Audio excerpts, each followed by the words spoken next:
Bien retrouvés, frères d'armes. Bienvenue sur Stratégos Histoire, la chaîne où nous explorons la vie des grands chefs militaires. Dans cet épisode, nous découvrirons le parcours de John Pershing, le général qui dirigea le corps expéditionnaire américain et influença le cours de la Grande Guerre.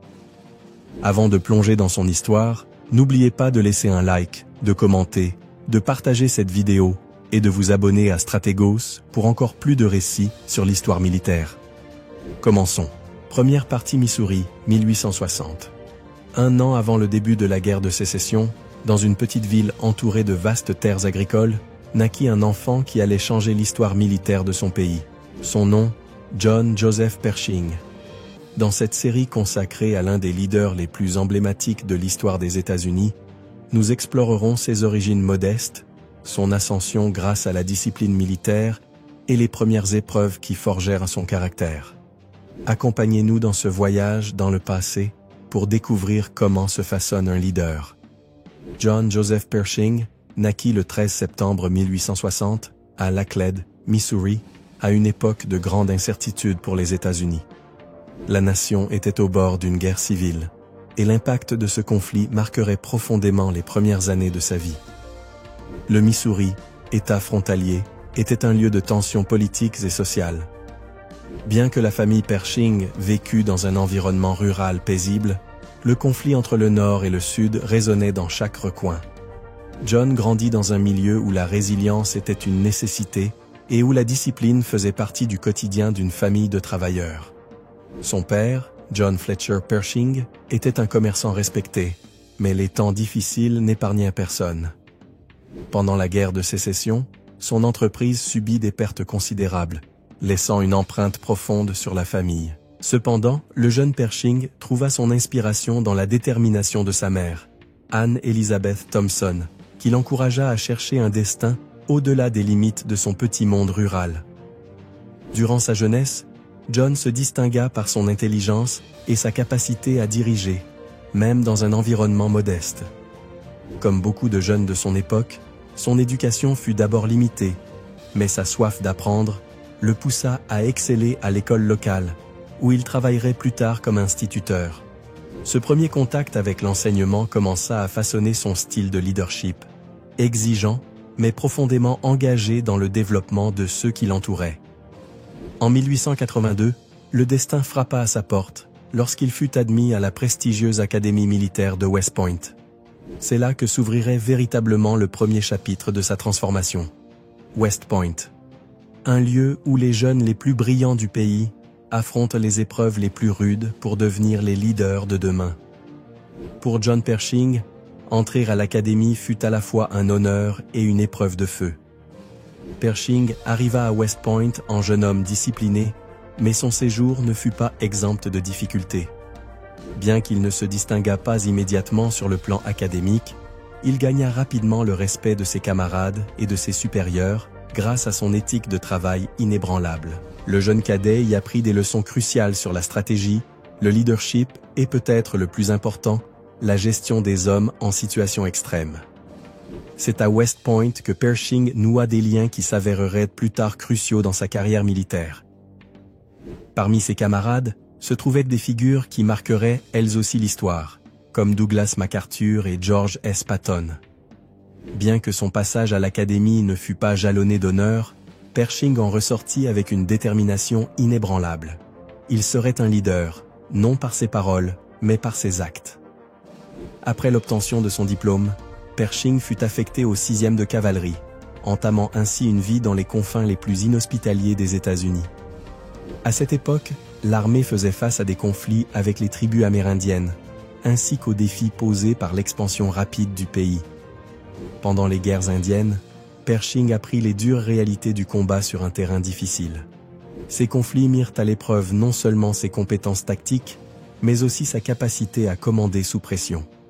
C'est là qu'il développa sa célèbre devise. Le leadership n'est pas un droit, c'est un devoir. Cependant, son passage aux frontières ne se résuma pas uniquement à la guerre. Lors des troubles sociaux des années 1890, Pershing fut envoyé pour rétablir l'ordre lors des affrontements entre ouvriers et employeurs. Cette période lui enseigna à gérer des situations civiles avec la même précision que les opérations militaires. Son sang-froid et sa fermeté ne passèrent pas inaperçus aux yeux de ses supérieurs. Par la suite, Pershing devint instructeur militaire à l'université du Nebraska. Il y révéla une facette différente de son leadership: l'enseignement. Non seulement il forma de jeunes cadets à la vie militaire, mais il étudia également le droit, démontrant ainsi son insatiable désir d'apprendre et de progresser. En 1898, les États-Unis entrèrent en guerre contre l'Espagne. Ce conflit, connu sous le nom de guerre hispano-américaine, fut un tournant décisif pour la nation et pour John Pershing. Il participa à la campagne de Cuba, servant sous les ordres du général William Shafter. Pershing fit preuve d'un courage et d'une efficacité remarquables, menant ses hommes dans des conditions éprouvantes.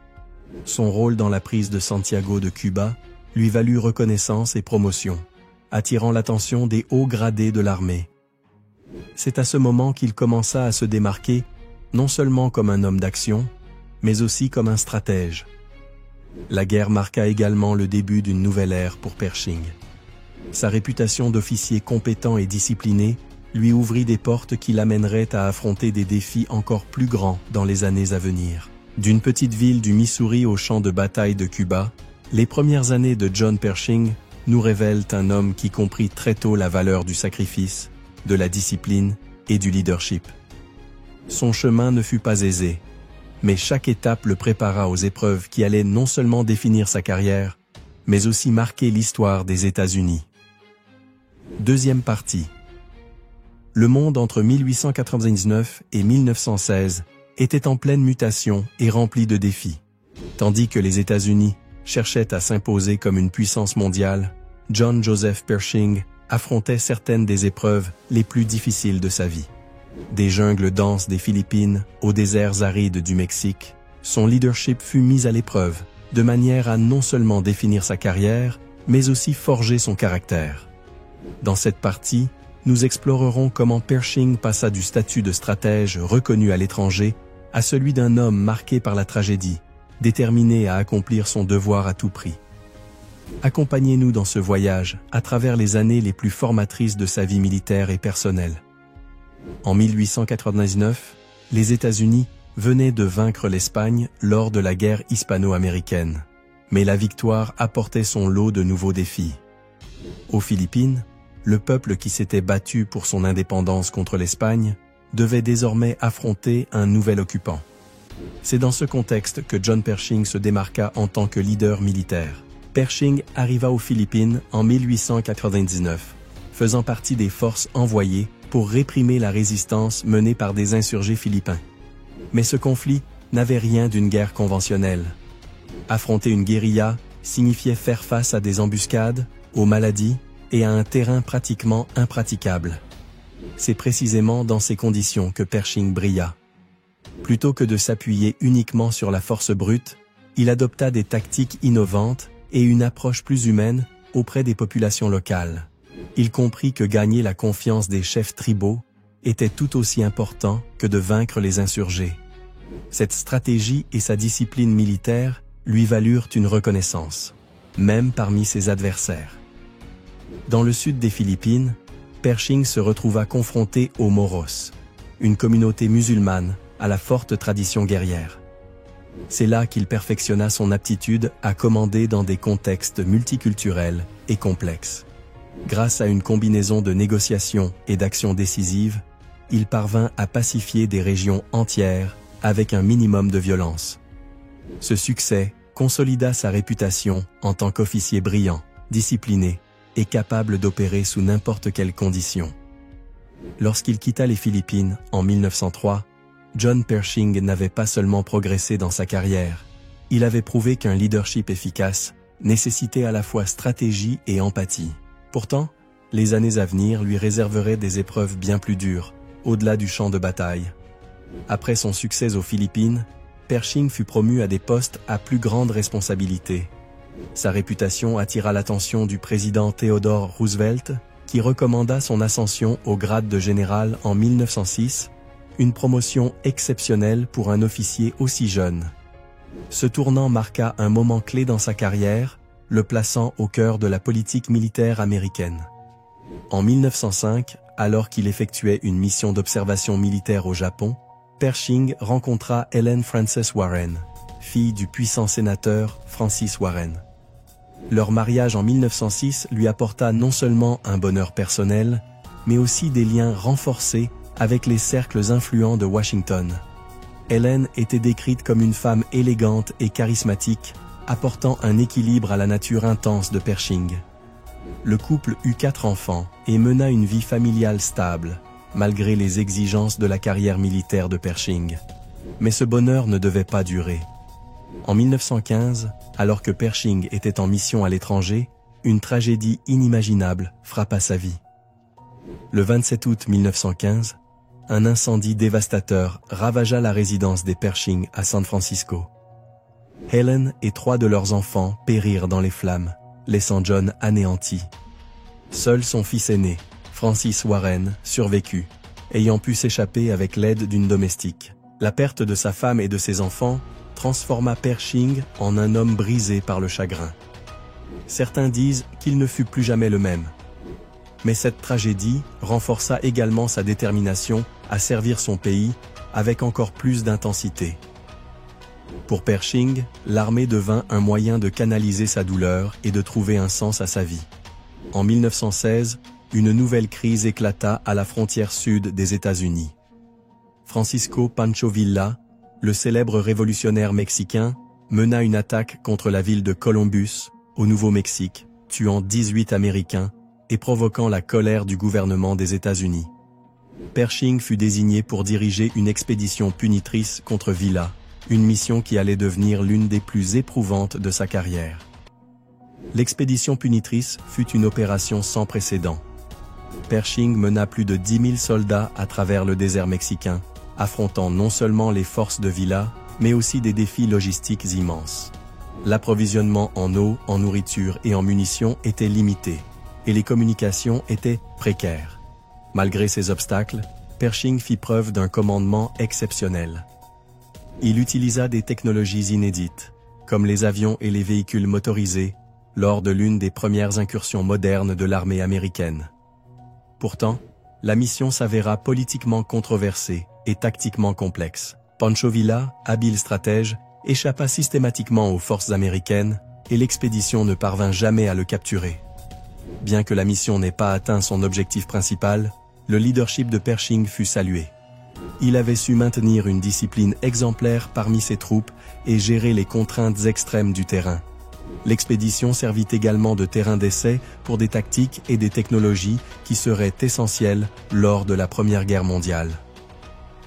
Des jungles des Philippines aux montagnes et déserts du Mexique, ces années façonnèrent John Pershing comme un leader capable d'affronter n'importe quel défi. Mais elles furent aussi des années de sacrifices immenses, où sa vie professionnelle devint son refuge face à la douleur. Alors que les États-Unis se préparaient à entrer dans le théâtre mondial de la Première Guerre mondiale, Pershing était prêt à jouer un rôle central dans l'histoire du monde. Troisième partie. En 1917, le monde était plongé dans un conflit sans précédent, la Première Guerre mondiale. Une guerre de tranchées, avec des niveaux de destruction et de souffrance jamais vus auparavant. C'est dans ce contexte chaotique que les États-Unis décidèrent d'intervenir, envoyant en Europe non seulement des soldats, mais aussi une nouvelle forme de leadership. Et à la tête de tout cela, un homme, John Joseph Pershing. Dans cette partie, nous verrons comment Pershing devint commandant de l'American Expeditionary Force, AEF, comment il mena son pays à la victoire et comment il laissa un héritage qui redéfinirait la stratégie militaire américaine. Plongeons dans cette histoire fascinante. En avril 1917, les États-Unis déclarèrent la guerre à l'Allemagne. Pourtant, leur armée était petite et mal préparée pour un conflit d'une telle ampleur. Face à cette situation urgente, le président Woodrow Wilson choisit John Pershing pour commander les forces américaines en Europe. Pourquoi lui? Parce que son expérience, sa discipline et sa vision stratégique faisèrent de lui le meilleur choix pour mener une armée en pleine transformation. Pershing comprit dès le départ que l'entrée des États-Unis dans la guerre devait être bien plus qu'une simple contribution symbolique. Pour cela, il lui fallait établir une force autonome et bien entraînée, une idée que les Alliés n'avaient pas envisagée. La France et le Royaume-Uni, épuisés par des années de guerre, voulaient intégrer immédiatement les soldats américains dans leurs lignes. Mais Pershing refusa. L'AEF devait opérer comme une unité indépendante, sous commandement américain. Cette position provoqua des tensions avec les Alliés, mais Pershing savait que c'était la seule façon pour les États-Unis de prouver leur puissance militaire sur la scène mondiale. Tout au long de 1917, alors que les troupes américaines arrivaient en Europe, Pershing se consacra à bâtir une organisation efficace à partir de zéro. Il établit son quartier général à Chaumont, en France, et mit en place un entraînement intensif pour préparer ses soldats aux conditions extrêmes de la guerre de tranchées. Le leadership de Pershing exigeait non seulement des compétences stratégiques, mais aussi la capacité à gérer des relations diplomatiques complexes. Son insistance sur l'indépendance de l'AEF marqua le cours de la participation américaine dans la guerre, mais non sans provoquer des controverses. L'année 1918 marqua l'entrée des troupes américaines dans les combats. Le premier grand test arriva en mai, lors de la bataille de Cantigny. Bien que modeste en comparaison avec les offensives massives de la guerre, Cantigny fut un moment symbolique. C'était la première offensive entièrement dirigée par des Américains. Sous le commandement de Pershing, les troupes montrèrent leur capacité à planifier et exécuter une attaque réussie, en reprenant et maintenant leur position, malgré les contre-attaques allemandes. Après Cantigny, Pershing mena l'AEF dans des opérations de plus en plus cruciales. En septembre 1918, il dirigea l'offensive de Sainte-Mihiel, une opération qui démontra l'efficacité de l'armée américaine en tant que force indépendante. En seulement 4 jours, les troupes américaines, appuyées par des unités françaises, libérèrent la région de Saint-Mihiel, capturant des milliers de soldats allemands. Mais le véritable défi arriva avec l'offensive de Meuse-Argonne, l'une des plus grandes et des plus sanglantes batailles de la guerre. De septembre à novembre 1918, Pershing dirigea plus d'1 million de soldats américains dans une opération massive visant à briser les lignes allemandes et à forcer l'armistice. Les combats furent brutaux, les pertes terriblement élevées. Pourtant, l'offensive atteignit son objectif, affaiblir l'ennemi jusqu'à l'effondrement. Pershing était un commandant exigeant, et ses méthodes ne faisaient pas l'unanimité. Son insistance à maintenir une autonomie totale des forces américaines le poussa parfois à refuser l'aide des Alliés dans des moments critiques. Certains le critiquèrent pour sa gestion des batailles, affirmant que son manque d'expérience dans la guerre de tranchées entraîna des décisions coûteuses en vies humaines. Mais pour Pershing, l'essentiel était de prouver la capacité des États-Unis en tant que puissance militaire indépendante. Le 11 novembre 1918, à 11 heures du matin, les armes se turent enfin. L'armistice mit fin à la guerre, et Pershing rentra aux États-Unis en héros national. Son leadership avait été déterminant pour la victoire des Alliés et pour la reconnaissance des États-Unis comme puissance mondiale. Cependant, son héritage ne fut pas exempt de controverses. Certains lui reprochèrent son intransigeance et son refus de collaborer davantage avec les Alliés, même lorsque cela entraînait des tensions. D'autres soulignèrent les lourdes pertes subies sous son commandement, notamment lors de l'offensive de Meuse-Argonne. Mais ce qui est indéniable, c'est que Pershing transforma l'armée américaine. Sous son commandement, elle passa d'une force secondaire à une puissance moderne, capable d'opérer sur la scène internationale. Son insistance sur la discipline, l'entraînement rigoureux et l'autonomie établit de nouveaux standards qui influenceraient les générations futures de chefs militaires. Pershing reçut de nombreuses distinctions pour son service, notamment le titre de General of the Armies, le plus haut grade jamais attribué dans l'histoire des États-Unis. Mais derrière le titre, l'homme resta humble, consacrant le reste de sa vie au service de son pays. John Pershing ne s'est pas contenté de mener les États-Unis vers leur première victoire dans une guerre mondiale. Il a également laissé une empreinte indélébile dans l'histoire militaire, prouvant que même dans les heures les plus sombres, le leadership peut tout changer. Quatrième partie. Nous sommes en 1919. La Première Guerre mondiale est terminée, et un homme s'impose comme le symbole du triomphe et du leadership américain, le général John Joseph Pershing.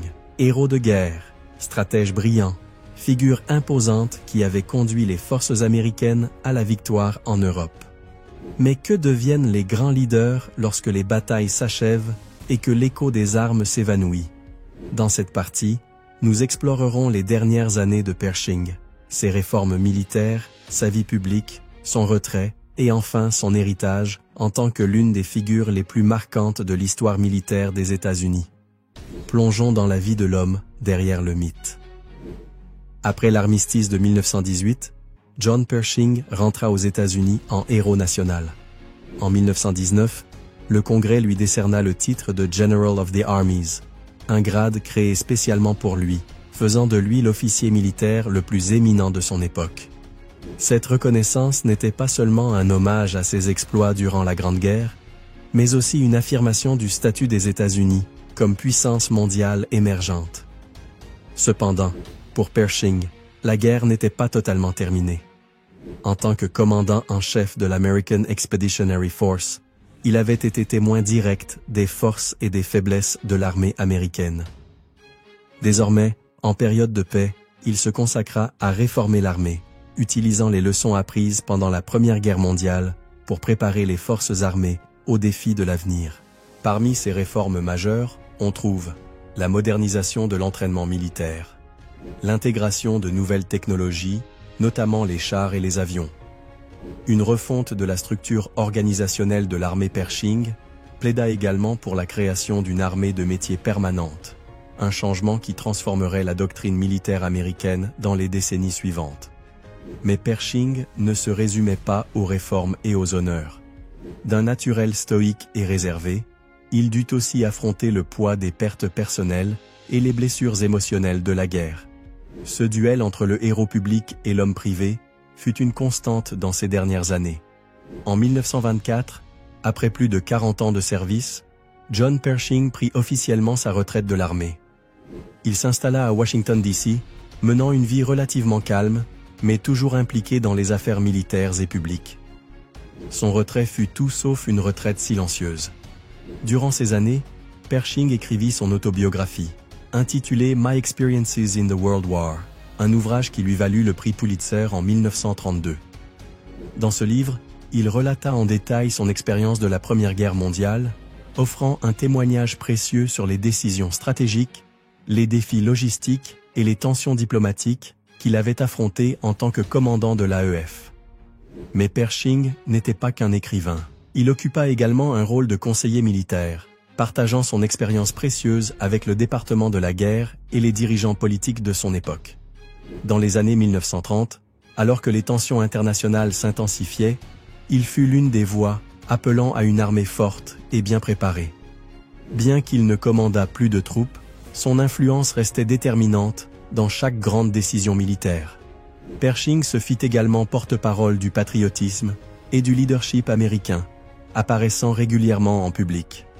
Il fut honoré à de nombreuses reprises, non seulement aux États-Unis, mais aussi en Europe, où les nations alliées le considéraient comme un héros qui avait contribué à sauver le continent dans son heure la plus sombre. Cependant, alors que le monde se dirigeait vers un nouveau conflit, Pershing commença à réfléchir plus profondément sur son héritage et le rôle que les États-Unis devaient jouer dans un monde de plus en plus menaçant. Dans ces dernières années, Pershing vécut paisiblement à Washington D.C., mais sa santé déclina progressivement.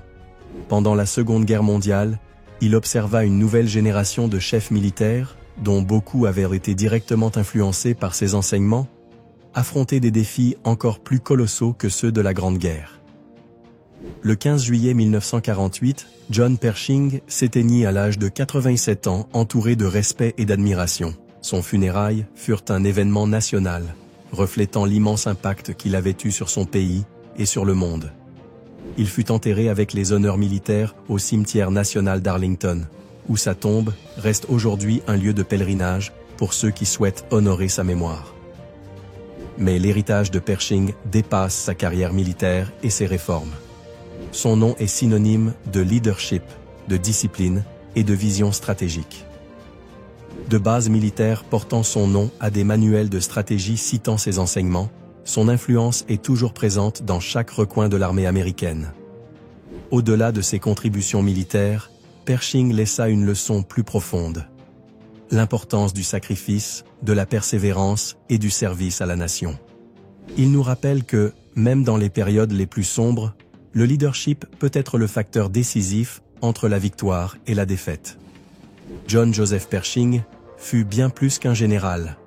Il incarna un nouveau rôle des États-Unis sur la scène mondiale, fut un mentor pour des générations de leaders et un homme qui, malgré ses tragédies personnelles, consacra sa vie au service de son pays. Son histoire est un rappel que le leadership ne se mesure pas seulement en victoire, mais aussi dans l'impact que l'on laisse aux générations futures.